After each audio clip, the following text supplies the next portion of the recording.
And I think we are recording. What's up, everybody? I've got an exciting interview here today. Two top producers that are both closing over $100 million production in 2023, this year. I met them both because I had spoken at a realtor event recently that they were putting on, and just really impressive. The room was packed. They're both doing over 100 million. Matt, last year, is that right, Matt? You were the number one mortgage professional in the state of Michigan last year. Thankfully, I was, yeah. Nice. You think you're going to be number one again this year? I think so. I think we had a pretty good year, so good chance, yeah. How many loans and how much volume? What are you going to close out the year at? Right now we're about 350, so we'll probably get somewhere closer to 370, I think, by the end of the year. We'll have a good little pop. So we'll probably close at around 137, just under 140. That's awesome, man. Congratulations. And Emil, what about yourself? How are you? How do you think you'll close out the year? Hey Dave, well, right now we're at just over $100 million year to date with I believe 182 units, and I think we'll probably get to 105. You know, not quite at Matt's levels yet. I'm still drinking milk, and but we hope to round out somewhere around $100 million, which is a blessing compared to the rest of the industry. You know, when we were doing our projections for the year, you know, we set some lofty goals, and you know, we missed by a little, but it was a good miss. Yeah, well, hey, congratulations. And I know you guys are also among the top producers at Lake Michigan Credit Union. If you could each just do a minute on a little bit about your mortgage practice, because you guys are not partners, you're two separate top producers, but you do a lot of collaboration, which, by the way, I find that interesting. So I do have a couple of questions on that. But Emil, why don't you go first with just sharing, a little bit about your team, your practice, and then Matt, if you could do the same. Sure. So I am I am not a solo producer. I'm a solo producer, but I have two great administrative assistants who are kind of like the nurses to my, doctor practice. I diagnose and prescribe, and they take care of the paperwork. Thank God for that, because their attention to detail is much better than mine, and they're very punctual with, following up on documentation. And my processor too, Melissa, I have Susan and Richard on the admin side, and Melissa is my processor, and they do a great job of just following up and communicating everything to the borrowers and bring me in when I need to be brought in. Our practice, we do offer some unique products like construction loans and doctor loans. These are products probably that most brokers don't offer. And, what I love about the construction is you really get to build, help people build their dream home. And, and like every other transaction, the creativity that's kind of that we're empowered with between just all the different loan products that we can, run each scenario depending, people automatically assume, oh, you've got a 780 credit score. That's, conventional. Well, hey, not necessarily. It depends on what product you fit into, right? So, just being empowered with all these resources allow us to be creative with our offerings. I love what I do. Nice. And Matt, what about yourself? So I've got a team of two assistants and two processors. And they, without them, just like Emil was saying, could not do even a fraction of what I do. I think it's amazing how much freedom, but how much more business assistance the right assistants can bring in. I focused my career on really focusing on the niche. So Emil mentioned some of the specialty products we have: the doctor loans, the construction loans, now multiple condo products. That's really what I've become known for in the community around here with builders and with realtors. So that's even in the hardest times, because you get less competition when you're dealing in the niche. That's what's really helped drive business. Good. Well, guys, there's one takeaway from call to people doing a lot of volume, and there's riches and niches. So, what is your niche? Because you can do a whole lot of volume if you pick the right niche and you execute well. So the theme is how to be valuable with realtors. And I know you guys are valuable with realtors because I got to experience that firsthand. So before you just answer, hey, these are all the ways we're valuable as realtors, how do you guys collaborate? Because that event I did, it was both of your events. I mean, at first I thought you guys were a team, and then I found out, oh no, $200 million producers putting on a big event. Just share real quick, how are you guys collaborating together? And is that just the only thing you do, or do you do other things to collaborate? Well, we're kind of family. Well, we've known each other for decades, and Matt and I have worked together for over 20 years. And while we each have our own separate teams, we realized a long time ago that his success isn't going to take away from my success and vice versa. So, when people collaborate, great things happen. Like when you have 20 people at an event versus 40 people at an event, it's a lot more buzz, right, at the event. But while either one of us could have probably filled the event that you helped us with 40 people, they wouldn't have been the top, they wouldn't have been the top 40 people in the area, right? So what we did by collaborating on that, pooling our resources, splitting up the presentation time, but everything Matt and I do, every agent in there can benefit from. And if it's a best practice that Matt deploys that works for his agents, I would offer that to mine as well. And I think just collaboration like that really, we got Matt and I invited, 20 from 20, we each invited 20 guests. And it was really the cream of the crop of our partners. And those people got to, meet each other on the breaks if they hadn't done business before. You'd be surprised how many of the area's top agents, they're like, oh my God, we've spoken on the phone 100 times, but and here they are eating lunch together. And it was because Matt and I provided the arena for it. Right. And, but, like I said, my success is not going to take away from his success, and collaborating on stuff like that only makes our brand stronger. Even though we are each a brand within a brand, people see Lake Michigan Credit Union, they automatically think Emil Izrailov or Matt Adler. So I think that's the huge benefit of it for me. Matt, anything you would add to that? Yeah, for years we've shared best practices, whether it's doing events like this, booths at expos, but also just deploying, the best tech stacks we can think of, and how to best really implement it. So if we didn't have each other as accountability partners, we wouldn't be nearly where we are right now. I love that. Yeah. So there's another takeaway. You've got $200 million producers in the same market. Now it's a big market. They're a high metro market. This probably wouldn't work in smaller cities and markets, or maybe it would. But I do think, and I push everyone as we get into the new year here, get out there and mastermind. Not only should you be masterminding with realtors, which we're going to transition and make that the topic for the rest of this interview, but you should be masterminding with each other. As part of the 10X interviews, I interviewed Sean Herrero, and he talked about how he put on an event with like 100 and some odd realtors. And while he didn't partner with another mortgage professional, he partnered with some other folks. Doing events, connecting one to many is important. So I'm going to ask each of you. Let's start with you, Matt. Like, what are all the things you're doing to be valuable to realtors right now in this market? And is there anything different than what you're doing right now that you're going to do in 2024, which is only a few weeks away?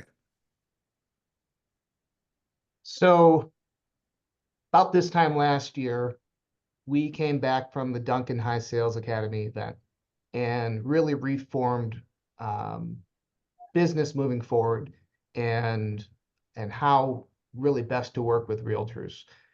Definitely got lazy through all the, low rate refi purchase business and didn't engage with my realtors that I'd worked with for years and years and years.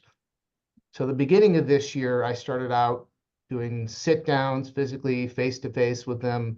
And we started with a business plan, their business plan, because I needed to know what they wanted to do and how they wanted to achieve it, so we can get them there, because their success creates my success. So that's how we started.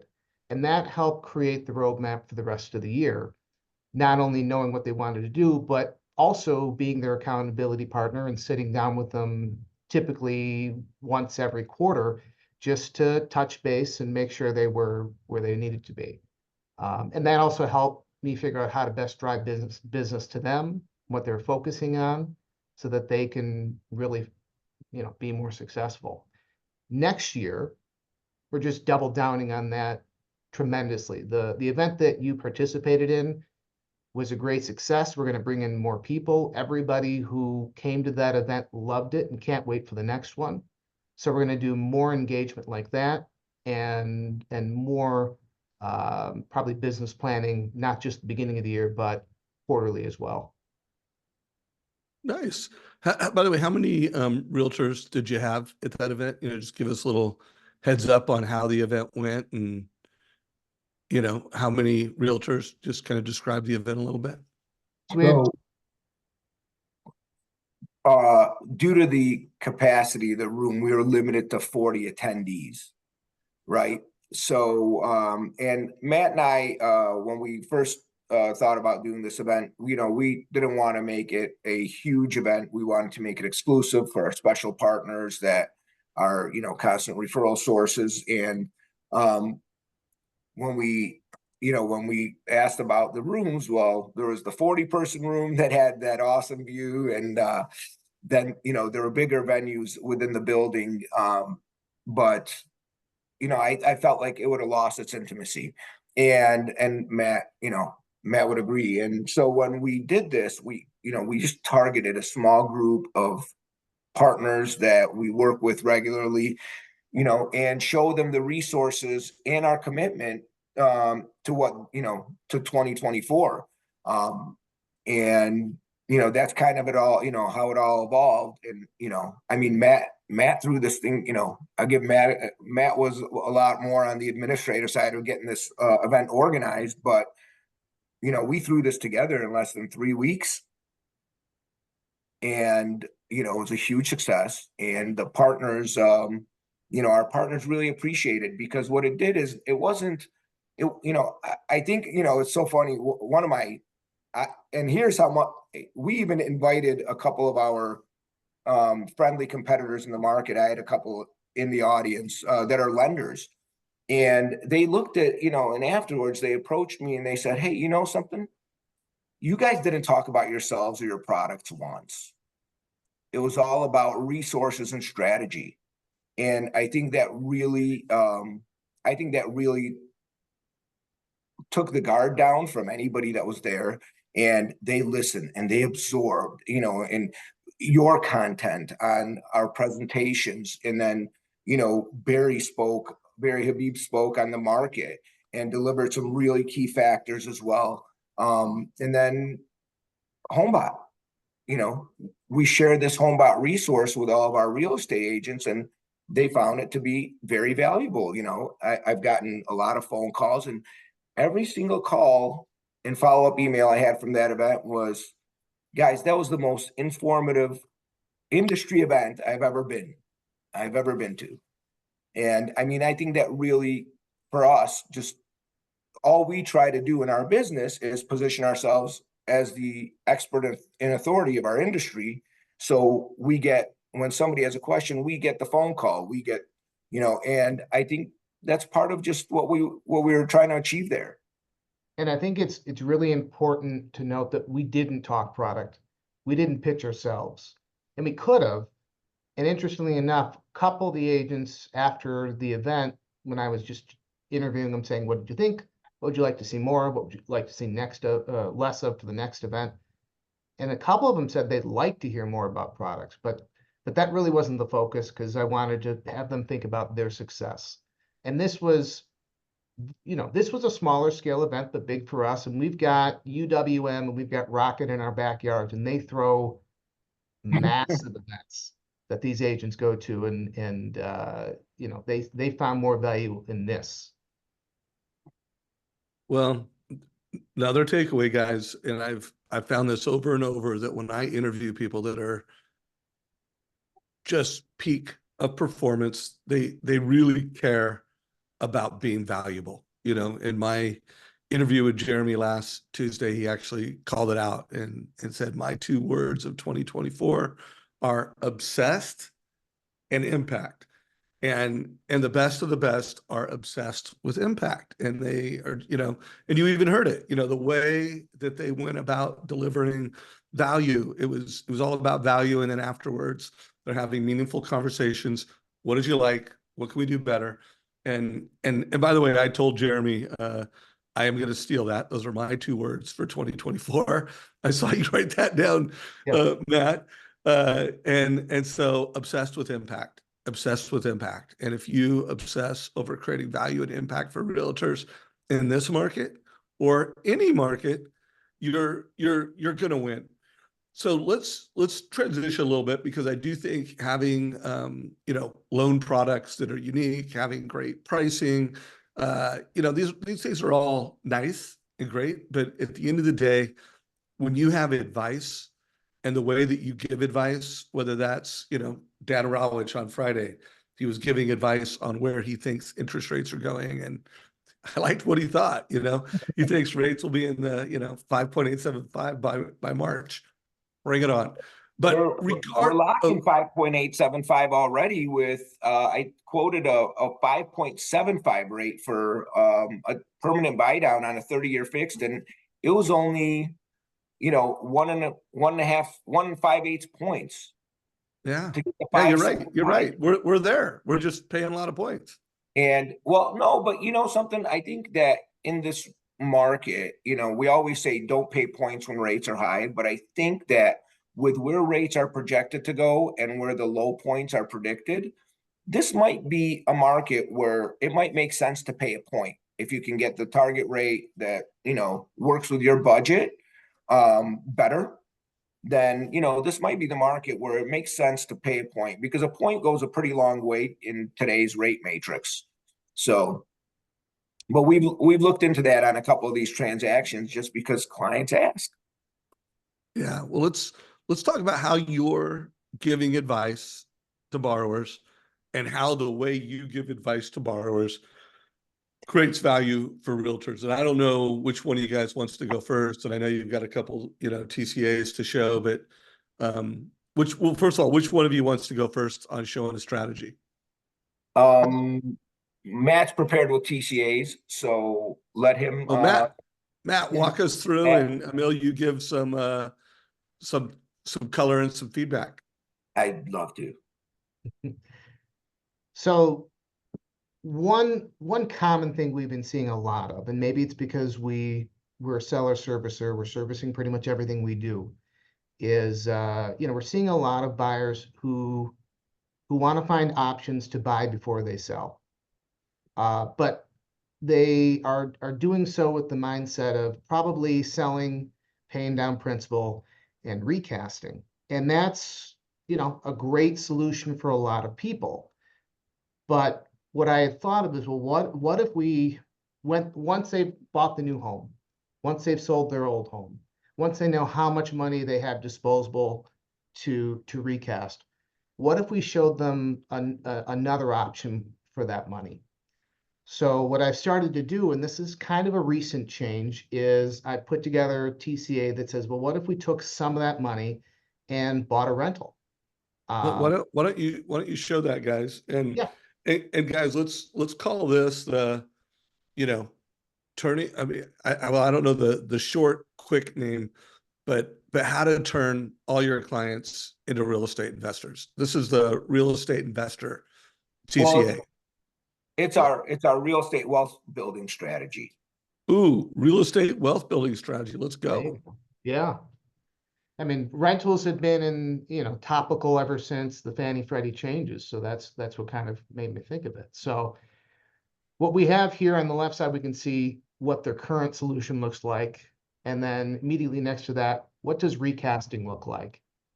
So then the third column is, well, instead, let's buy a rental property and we can still recast because this particular person had $145,000 to work with. So let's split that up and let's do $70,000 to put 20% down on a rental. And let's still recast and lower the payment on the primary. And what I also did was I did that monthly rent trick to show them what the effective payment would be. And effectively, he's cash flowing on his rental too. And, And by the way, that's on a 20% down their cash flowing on a, they've got, it looked like about 100 change negative, 154 negative. Yep, exactly. So, 7 years was he thought he would probably really be only home for 7 years. And he's a CPA. He loves numbers. So we looked at what recasting equity looks like versus, this is adding up the $210,000 for the rental in 7 years, plus the $586 on the primary. So he's doing pretty good if he bought a rental. Yeah, you're basically doubling his net worth, right? Right, exactly right.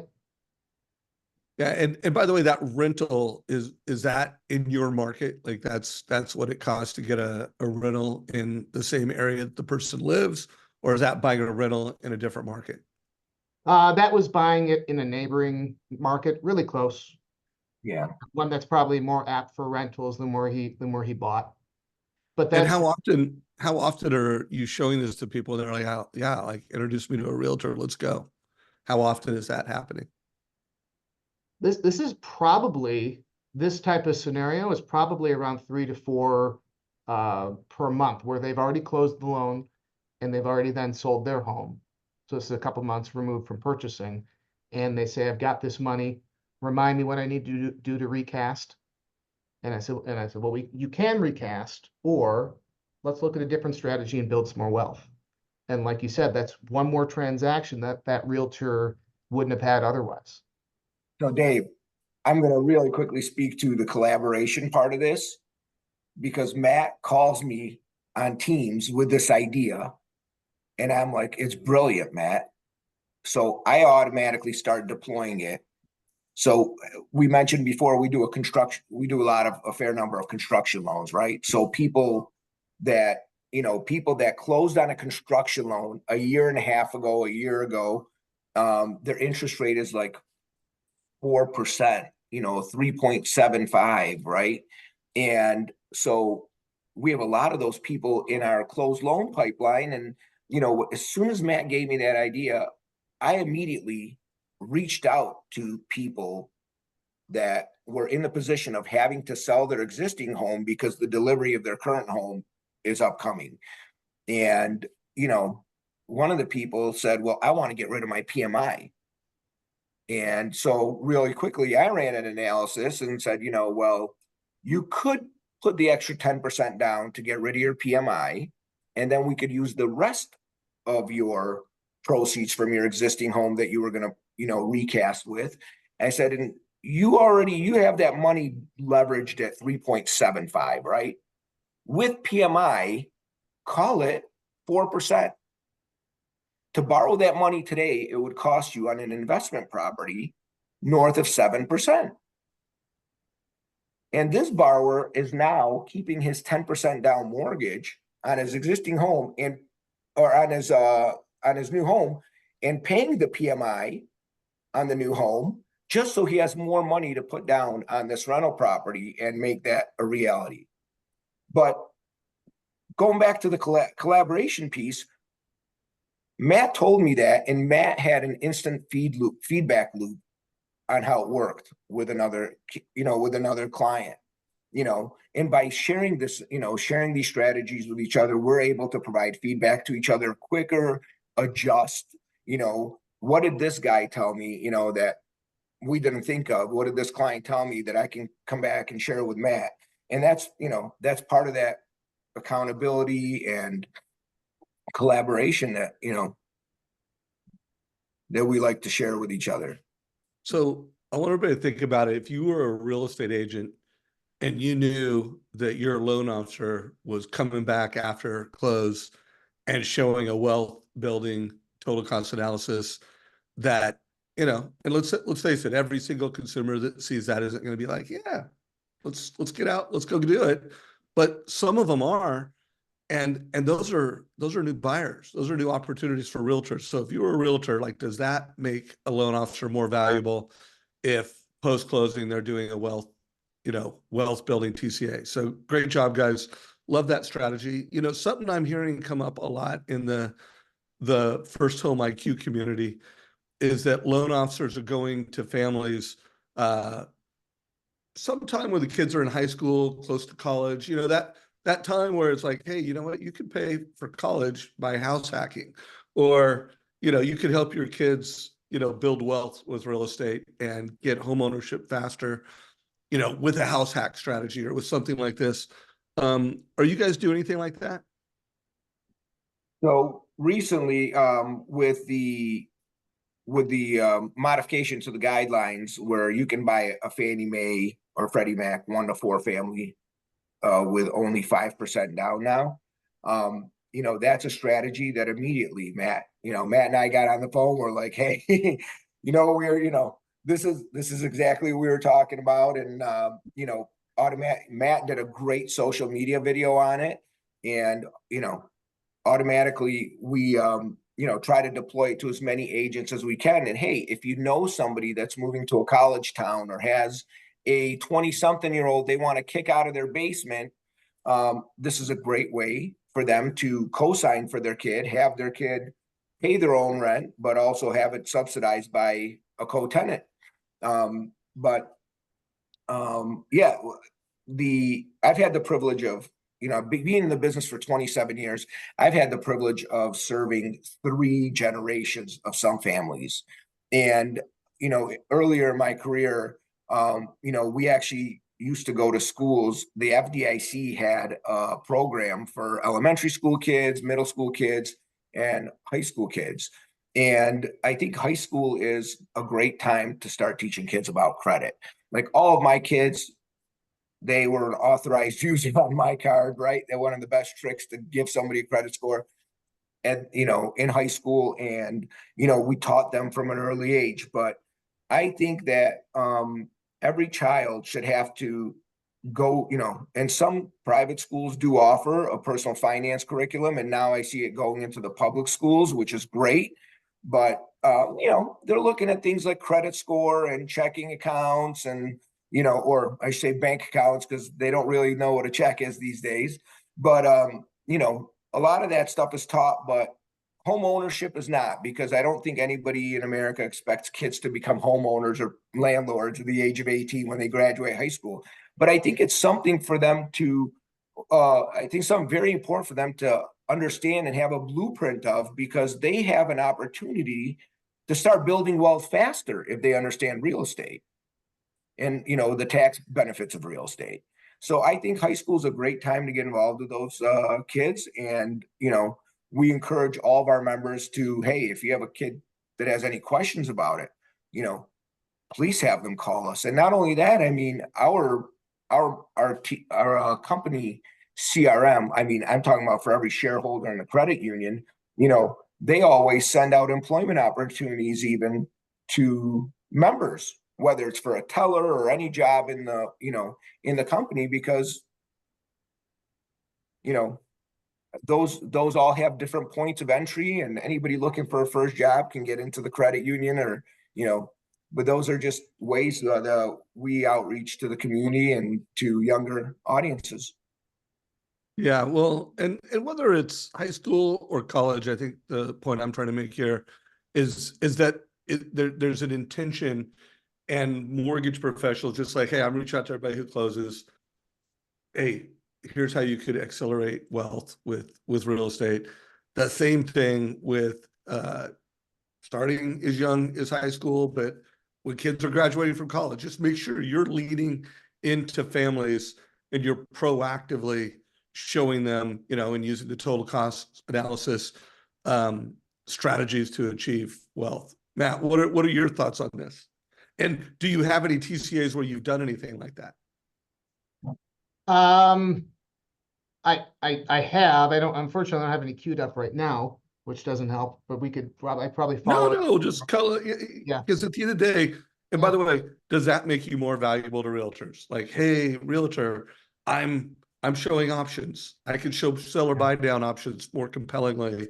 I can show date the rate, marry the house more compellingly. I can show invest in real estate. I can help their kids plan for home ownership faster. Like all of these things make you more valuable, to realtors. So one other thing that's been very helpful lately, which is going to jump into the investment thing, is annual reviews, right? In how crazy we've been as an industry for the last few years, following up and doing the annual reviews has been an easy thing to put to the side, but it's something that I've been focusing on a lot this year. And it's created a lot of opportunities where you ask any employment changes. Do you have any lump sums of funds that you just have sitting somewhere that you don't know where to put? Which is a great referral opportunity to a financial planner, but also a great opportunity to show the benefit of investing in real estate versus investing in an investment vehicle of another type. So recently I had a buyer who had closed a couple years ago, and we were talking about that exact same thing. He got a big bonus. He didn't know what to do with it. He thought maybe pay down the loan, maybe not. Right now it's just sitting.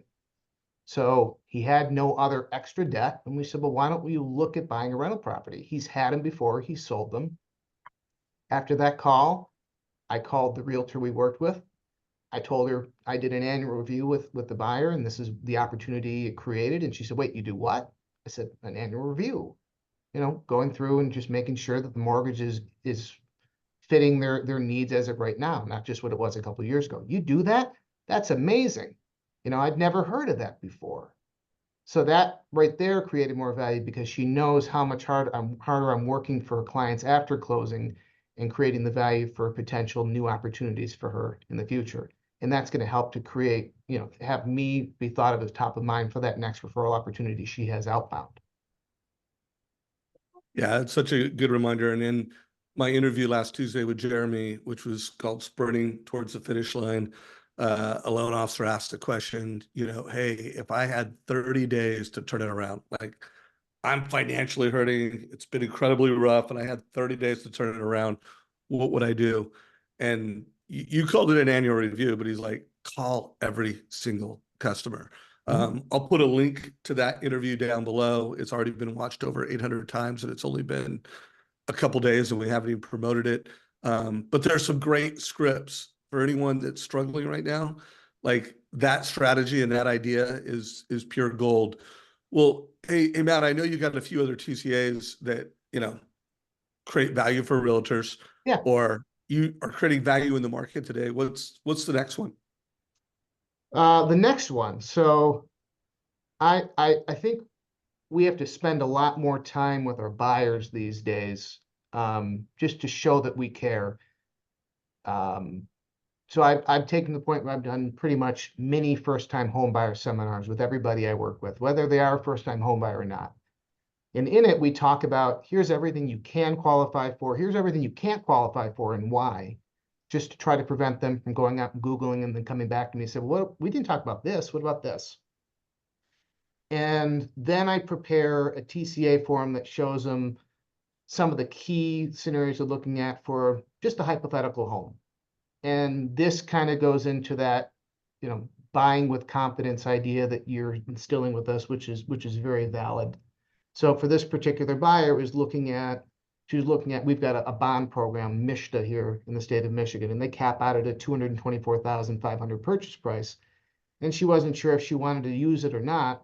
So in this particular one, we were looking at a hypothetical condo purchase if she bought with the bond program, with different down payment solutions, or without it. And there's an inherent interest rate benefit because at the time, rates were well over 7%, but the bond program was a subsidized rate at 6.25%. And this won me the deal because she was talking to a lot of other buyers and nobody else was giving her anything of this, this comprehensive magnitude that MortgageCoach delivered. Hey, so this was an actual total cost analysis. Did you show this at the first time home buyer seminar? Like this was part of the lesson that you delivered? This was her individual first-time homebuyer seminar. This wasn't a Got it. seminar me standing up. This is me doing a mini seminar, one-on-one. Got it. I like that. Uh, and then guys, option selling, I mean, it's a strategy. When you give consumer options like this, two things happen in the mind of that consumer. One, they believe that you have your best interests in mind, so that earns trust. It triggers trust. You're showing transparency. You're showing options, and then something else is happening because he showed all this information. He showed it the way he did. That he has extraordinary knowledge. Like this is someone that is an expert, and when they trust you and you're an expert, you win. You win business, you create value, you create confidence. And again, just another great example of, would a realtor want to work with a loan officer that can do this versus a loan officer that can just pre-qualify loans. Closing loans on time is important, but creating loan transaction is more important. But Bill, Dave, anything you want to add to that or anything you want to say? yeah, you brought up a good point, option selling, right? Like giving a client options. What the TCA empowers us to do is not just give people options, but educate them on every single one to a level way beyond the surface, right? And show the cost benefit analysis in each one, and really not just give them choices, but empower them to make a decision that can impact them, the best. And, that's what TCAs help us really do is, show the details. Yeah. And how do you guys feel? I feel like this level of education, this level of transparency, the level of education you give, it just helps families make better decisions and helps family build wealth with real estate faster and better. Any thoughts on that? Well, I think the more educated a consumer is, the more, what do they say? We'll go back to Todd Duncan for him. Competency creates confidence, right? Confidence creates consistency. So these people are, when they're competent in the, when they're competent in the options and they can look at everything and feel more educated about it, their confidence, they're a lot more confident when making the decision to move forward. So, we're empowering them with the information, and, we can give our opinions on what we think is the better route based on what their long-term and short-term financial goals are. But it really, at the end of the day, it's their decision, and we've empowered them and educated them to make the best one. But I think that confidence kind of goes both ways. If I'm sending out a TCA, I'm more confident in what I'm delivering and what I'm showing, and that it's all there. And I'll tag the realtor on it. And I know they're more confident in preparing that offer with that buyer. So it's, I guess in that case, a three-way street. Yeah, no, it's everybody's winning. Also, I heard early on you guys mentioned last year that you went through Todd Duncan's High Trust Academy. I'm going to put a link down below. I believe it's hightrust.com is a place where anyone can sign up for that. But was that the first time you had been through High Trust Academy? No. Time before, that was my first time. We subsequently just went, the end of November as well. So we returned, found a lot more value. Probably go again next year. Nice. So, incredible program, everyone. Yeah, my first time attending Todd Duncan was back in, I think, 2002 or 2003. I went with a colleague at the time, and we brought that, back then it was the Sales Mastery Program, not High Trust Sales Academy yet. And we brought that back, and we deployed so many of the scripts, so many of the methodologies, the page 5 of the 1003 back then, the, the annual client review. And that's when Matt actually graduated from college right around that time and joined the practice with us. And, so we've been using a lot of those scripts and methodologies since. However, just going, like we just went last year, people are like, why are you going again? Well, because guess what? There's a lot of information over 4 days that you take in, you take notes, but you come up with ideas like some of the ideas, you got a 400-page binder that you're going through in 4 business days. And, we powered through it. And then, but we had the top 20 ideas that we took away from last year and this year, and I put them side by side. And I was like, wow, well, here's a couple of ideas I had last year that I didn't follow through on and implement, right? And here's some of the new ones that we came up with, this year. And it's a great exercise for, any professional, right? We're forever learners, but it's not more, there's nothing that I learned about some type of loan guideline there. It was more about how to be a better partner to my real estate partners, builders, and my clients, and how to serve my clients better. But all of these, it's what Matt and I do, but on a larger scale. You're in a room with 150 people who love their career and are looking to take it to the next level. And what kind of collaboration do you think happens there? What kind of success sharing happens there? Right. And I love being a part of that, because I hope my idea helps somebody else. And I hope I learn something too along the way from someone else. Yeah, well, there's a link down below. I can't recommend it enough. High Trust, Todd Duncan's High Trust plus Trust Engine, and giving every family a mortgage coach total cost analysis, super valuable. For everyone listening to this is part of our 10X training. So if you go to trustengine.com/10X, there'll be a link down below. We have lots of sales training at the top of that. And then we have how to create a rep versus owner TCA, how to create, a first-time home buyer options. So make sure you guys check that out. And if you're not a mortgage coach yet, there's a button to sign up to become a mortgage coach. Emil, you wanted to say something?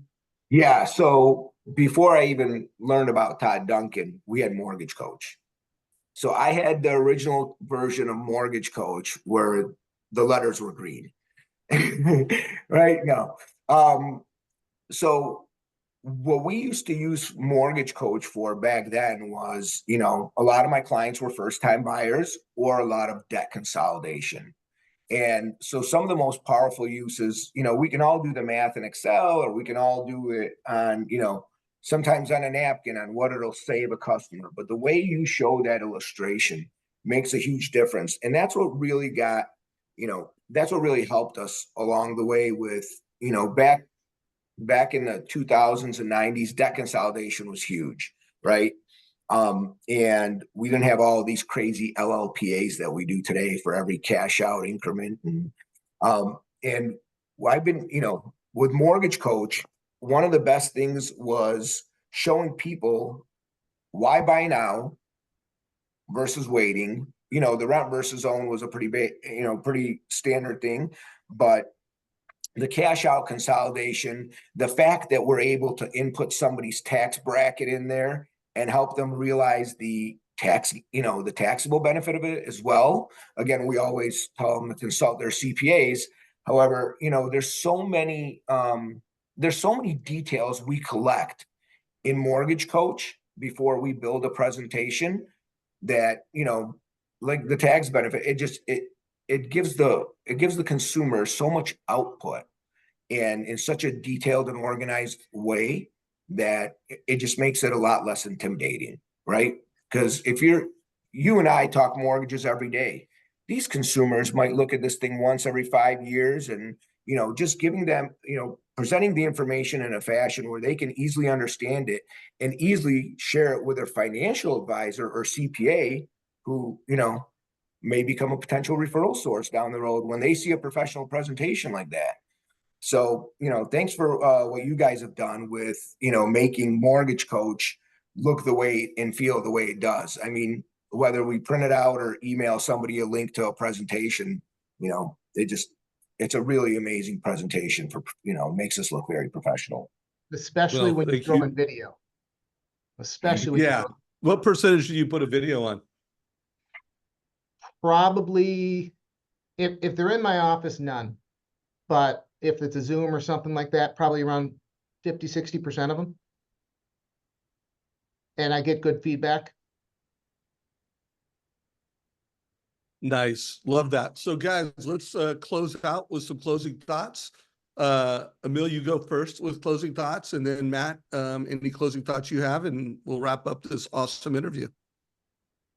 All right. So I guess one of the big takeaways for me from this year was, after reaching out to all of my partners and just finding out, where their headspace was. And you guys think lenders were, at least, lenders were shaking in their boots for a little while because of rates, but we also have cash out, divorce situations with, where we could still get business. But if people aren't buying and selling, can you imagine what our realtor partners must be feeling?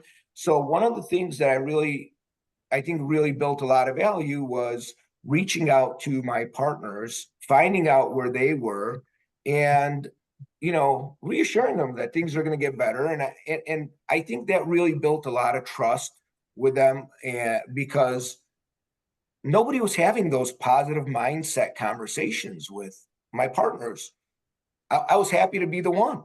I was happy to be the one. And it it gave me perspective from their side of the industry.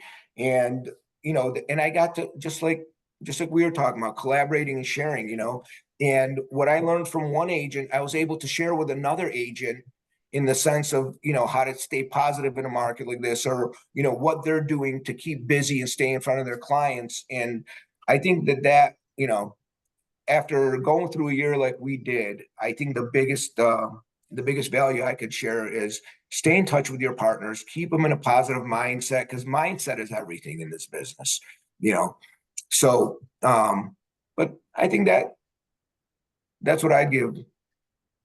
Well, and I just want to remind you guys, these guys have the kind of mindset they have because, one, they care, and then they're demonstrating that they care by delivering an experience to the consumer that goes beyond the transaction. I mean, they're really helping people build wealth with real estate. They're super committed to creating value for realtors. Matt, closing thoughts, my man. Yeah. So Emil's right. We got to deliver. That's a great way to deliver value. We've got so many different resources. We've got this YouTube channel. We've got, we've got the Barry Habibs, the Dan Rawiches. We've got a lot of great information. And a lot of agents don't have that, or they just don't focus in on it. So if you can be the delivery method of what's going on in the market that they don't know, it helps to empower them when they're out in the trenches. So last Thursday, I spent the entire day just calling every realtor, every top realtor I work with, and just telling them, here's what happened at the Fed meeting. Here's what the experts are thinking it's going to happen. This might be it. The high rates might be behind us. Let's tell everybody, because this is the time to get people to start looking now before everything goes crazy. Rates are in the fives. Another million buyers are in the marketplace. It's highest and best, and we don't know what to do with ourselves. And every one of them, ended the call positively. It was a great touch point, and it's something that I'll keep on doing week after week. Stay in front of them. Love that closing thought, brother. So hope the two of you or one of you becomes more active in the First Home IQ community. I know you guys are talking to Kristen Mesterly, so check that out. Anyone listening to this, if you want to learn more about First Home IQ, we'll put a link down below.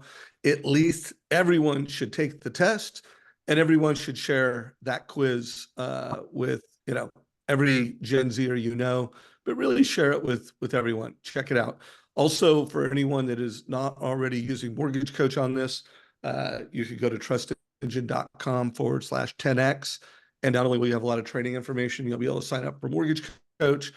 And for any executives or managers that want to learn more about the Trust Engine platform, just go to our website and fill out a form. Well, gentlemen, I can't thank you enough for the leadership you bring in the state of Michigan. And I know you're in a lot of markets beyond just Michigan. Hey, who's that? Looks like we got a little one that came along. His This is assistant. my closing thoughts granddaughter there. Emil. This is the next generation, right? We're building wealth for them and then empowering them to do the same. That's beautiful. Well, however you guys celebrate, happy holidays, Merry Christmas, and I appreciate you both for making time and anyone tuning into this. I hope you got takeaways. This Thanks is for a all you wrap. do. Give All them a right, big take care, nut. everybody. Big nuts.